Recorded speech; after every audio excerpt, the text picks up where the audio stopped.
Schizophrenia comes from the word schizo, which means split, and phren, which is mind.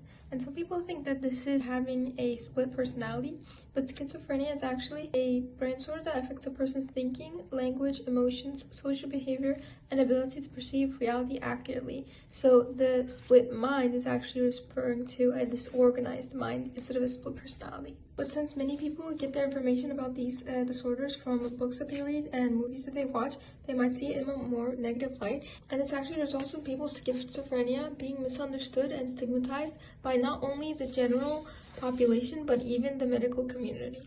So what is schizophrenia? The DSM-5 says that 2 or more of these symptoms over a period of 1 month need to appear to be classified as having schizophrenia.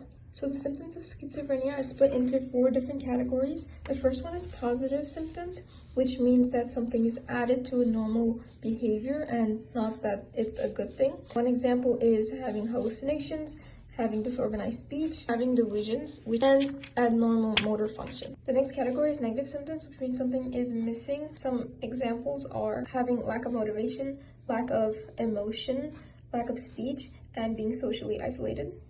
The next one's cognitive. Some examples are being distracted easily, having poor decision-making skills, and having poor problem-solving skills. The next one is affective symptoms, which are relating to emotions. And some examples are dysphoria, suicidality, and hopelessness.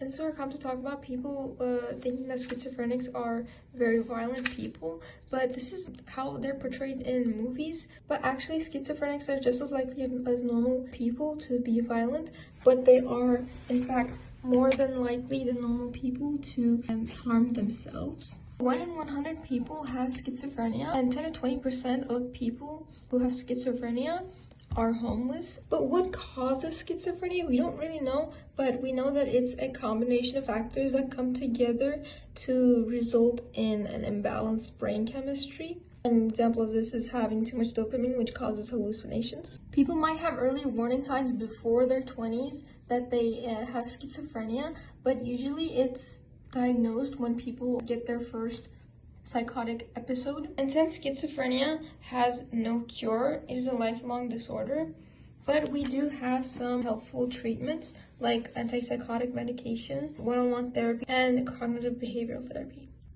Overall, it's important to recognize that schizophrenia is not caused by bad mothering, it's not split personality, not a moral problem with your intellect, or a character flaw. It is a disorder of the brain.